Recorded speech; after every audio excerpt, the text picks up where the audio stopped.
अस्सलाम वालेकुम दोस्तों, मेरा नाम डॉक्टर अली असगर है और आज की इस वीडियो में हम डिस्कस करने जा रहे हैं Kirchhoff second law. Kirchhoff second law को हम डिस्कस करने जा रहे हैं। याद रखिएगा, इससे पहले वाले लेक्चर में हमने किरचॉफ फर्स्ट लॉ को डिटेल में हमने डिस्कस किया था और आज की इस वीडियो में हम सेकंड लॉ को डिस्कस करने जा रहे हैं। तो आज के इस लेक्चर को शुरू करने से पहले एज यूजुअल आपसे रिक्वेस्ट करेंगे कि अगर आपने अब तक हमारे इस चैनल को सब्सक्राइब नहीं किया, जो कि सन बोर्ड टीचिंग के नाम से है, तो काइंडली आज ही आप हमारे इस चैनल को सब्सक्राइब करें और साथ ही साथ बेल आइकन को लाजमी क्लिक करें ताकि हमारी अपलोड करदा तमाम इंपॉर्टेंट वीडियोस की नोटिफिकेशन भी आपको रिसीव हो सके। तो आइए हम स्टार्ट करते हैं किरचॉफ सेकंड लॉ। सबसे पहले हम बात करेंगे इंट्रोडक्शन की।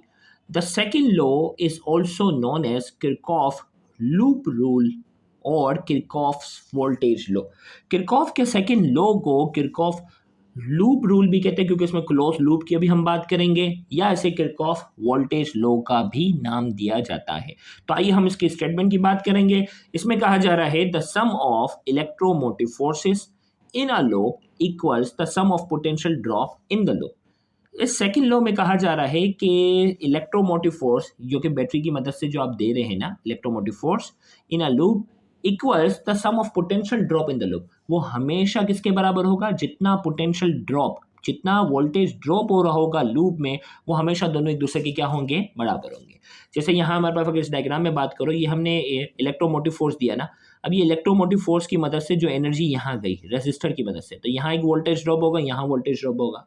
तो ये किरचॉफ सेकंड लॉ कह रहा है कि जितना आप इलेक्ट्रोमोटिव फोर्स दे रहे हो वो हमेशा बराबर होगा वोल्टेज ड्रॉप के सम के। यानी इलेक्ट्रोमोटिव फोर्स यहाँ एक ही है ना, अगर बहुत सारी बैटरी होती तो उन तमाम का सम होता। तो यहाँ जो है ये इलेक्ट्रोमोटिव फोर्सेस का जो सम है, इलेक्ट्रोमोटिव फोर्स जितना आपने टोटल दिया वो हमेशा वोल्टेज ड्रॉप के सम के क्या होगा? बराबर होगा। आइए थोड़ा सा डायग्राम की मदद से भी बताते हैं। Mathematically Kirchhoff second law can be written as, देखिए इसमें कहा the sum of electromotive forces in a loop equals the sum of potential drop in a loop. Electromotive forces का जो सम होगा वो बराबर होगा पोटेंशियल ड्रॉप के सम के बराबर। Mathematically Kirchhoff second law can be written as, यानी इलेक्ट्रोमोटिव फोर्स का सम बराबर होगा वोल्टेज ड्रॉप के सम के बराबर। डायग्राम सब आपको ज्यादा समझ में आएगा। वेयर करके मैंने यहाँ डिफाइन कर दिया, सम ऑफ ईएमएफ शो कर रहा है इलेक्ट्रोमोटिव फोर्स, और ये sum of potential differences show कर रहा है। Kirchhoff second law is based on the principle of conservation of energy. याद रखिएगा, किरचॉफ का जो पहला लॉ था वो law of conservation of energy of charge को डिफाइन कर रहा था, जबकि ये किरचॉफ का जो सेकंड लॉ है ये law of conservation of energy को क्या कर रहा है? इसके प्रिंसिपल पर है। ये दो बातें जरूर याद रखिएगा, एमसीक्यू के फेवरेट पॉइंट है ये। अब जो है वो हम डेरिवेशन की बात करेंगे। हमारे पास एक बैटरी है जिसका ईएमएफ हमारे पास जो है वो ई से हमने रिप्रेजेंट किया। करंट यहाँ हमारे पास जब ये फ्लो कर रहा होता है तो ये अब ये रेजिस्टर 1 से जब गुजरा तो यहाँ वोल्टेज ड्रॉप हुआ, जब ये रेजिस्टर 2 से गुजरा तो यहाँ वोल्टेज जो ड्रॉप हुआ वो V2 से शो किया और करंट जो है वो यहाँ पहुँच गया। ये सर्किट था। Consider a simple series circuit. Simple series circuit है जिसमें R1 और R2 सीरीज में कनेक्ट है, विच कंटेन अ सेल, जिसमें एक सेल है battery, and two resistor R1 and R2, दो रेजिस्टर है R1 और R2।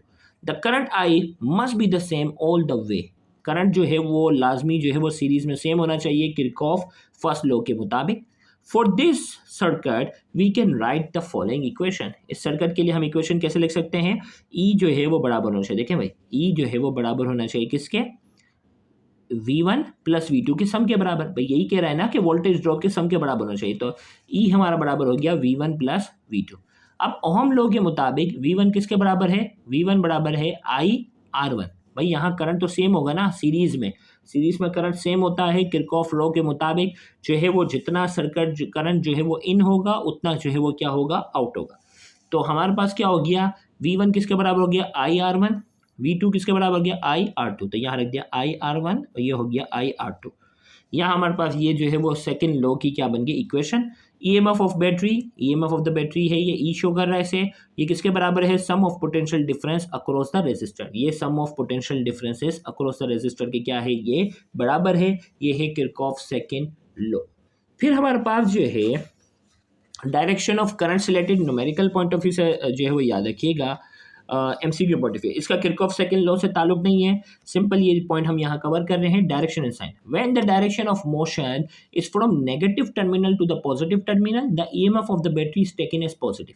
याद रखिएगा, जब भी करंट की डायरेक्शन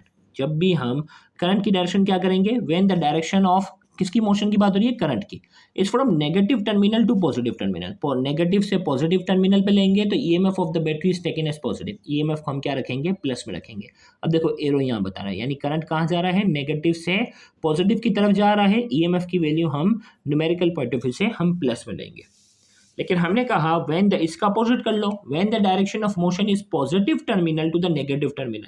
अब अगर हम पॉजिटिव टर्मिनल से हम नेगेटिव टर्मिनल पे लेंगे, the EMF of the battery is taken as negative. EMF को हम किस में लेंगे? ईएमएफ को हम माइनस में लेंगे। And the potential difference of the resistor R taken as positive. और वोल्टेज को हम किस में लेंगे? प्लस में। यहाँ देखो, जब भी डायरेक्शन जो है वो नेगेटिव से पॉजिटिव होगी, ईएमएफ को हम पॉजिटिव में लेंगे और वोल्टेज को, पोटेंशियल डिफरेंस जो वोल्टेज ड्रॉप हो रहा होगा उसको हम किस में लेंगे? माइनस में। और इसी का अगर अपोजिट कर लो, पॉजिटिव टर्मिनल से नेगेटिव टर्मिनल लेंगे तो ईएमएफ जो होगा वो नेगेटिव में लेंगे और पोटेंशियल ड्रॉप जो हो रहा होगा, पोटेंशियल डिफरेंस जो हो रहा होगा उसको हम किस में लेंगे? उसको हम लेते हैं पॉजिटिव में। तो ये न्यूमेरिकल पॉइंट ऑफ व्यू से था, फिलहाल इसका सेकंड लॉ से ताल्लुक नहीं था। तो यहाँ जाकर आज का ये लेक्चर जो है वो मुकम्मल हुआ। उम्मीद करते हैं आज का ये लेक्चर इन्फॉर्मेटिव होगा। Thank you very much. Allah.